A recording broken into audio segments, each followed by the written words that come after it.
Hello प्यारे साथियों, स्वागत है आप सभी का। हम आपको 1000 लूसेंट समान ज्ञान के प्रश्न बताएंगे। यह भाग नंबर 3 है। चलो प्रश्न नंबर की ओर चलते हैं। किस वैज्ञानिक के द्वारा रेबीज के टीके की खोज की गई? तो यह लुई पाश्चर के द्वारा की गई थी। किस बीमारी का उपचार करने के लिए इंसुलिन का प्रयोग किया जाता है? तो यह मधुमेह की बीमारी को। एड्स का पूर्ण विस्तारित रूप क्या है? तो ये ऑक्यूर्ड इम्यूनोडेफिशिएंसी सिंड्रोम।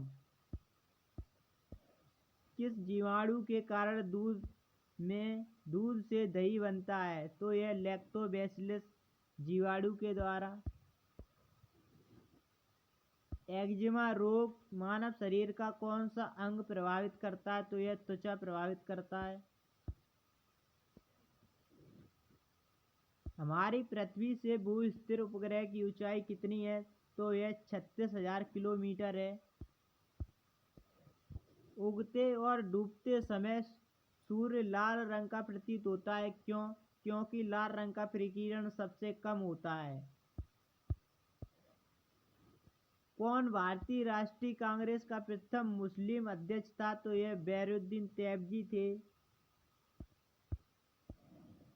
कौन स्वतंत्र भारत के प्रथम गृह मंत्री थे? तो यह सरदार वल्लभ भाई पटेल थे।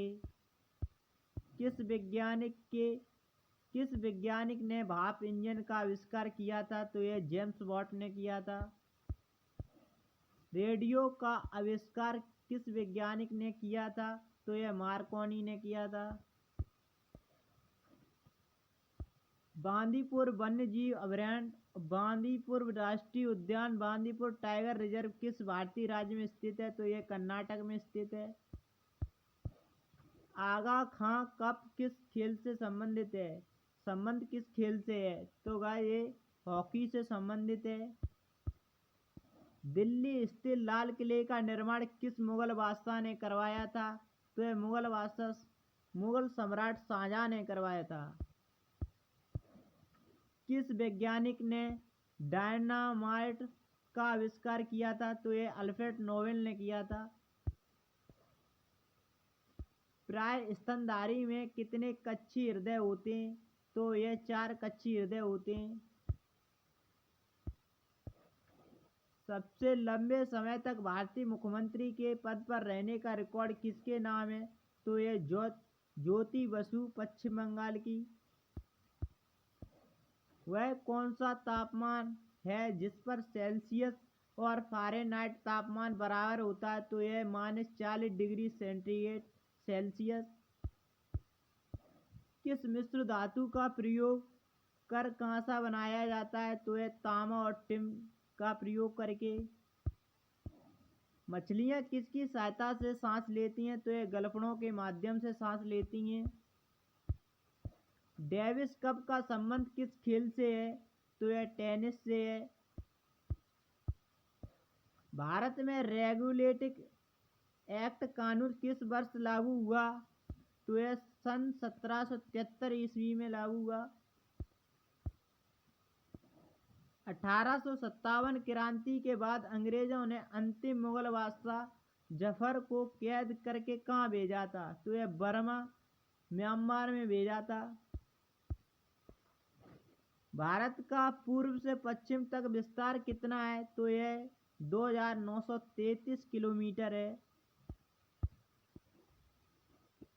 भारत के झंडे को भारतीय संविधान सभा ने राष्ट्रीय झंडे के रूप में कब अपनाया? तो 22 जुलाई 1947 को अपनाया था। डबल फॉल्ट शब्द का प्रयोग किस खेल में किया जाता है? तो यह टेनिस में किया जाता है। पेनल्टी किक शब्द का प्रयोग किस खेल में होता है? तो यह फुटबॉल में होता है। पेनल्टी स्ट्रोक शब्द का प्रयोग किस खेल में किया जाता है? तो यह हॉकी में किया जाता है। डिस्कवरी ऑफ इंडिया पुस्तक के लेखक कौन है? तो यह पंडित जवाहरलाल नेहरू हैं। पंचतंत्र पुस्तक के लेखक कौन है? तो यह विष्णु वर्मा है। भारत की पहली महिला शासक कौन थी? तो ये रजिया सुल्तान थी। सन 1954 भारत और चीन के बीच कौन सा समझौता हुआ? तो यह पंचशील समझौता हुआ। गाइज, आगे के जो प्रश्न होंगे वो भाग नंबर 4 में होंगे, 5 में होंगे, 4 और 5 में होंगे। ये भाग नंबर 3 है, तो आप जरूर बेल आइकन को प्रेस करें, सब्सक्राइब करें और भाग नंबर 4 और भाग नंबर 5 देखें।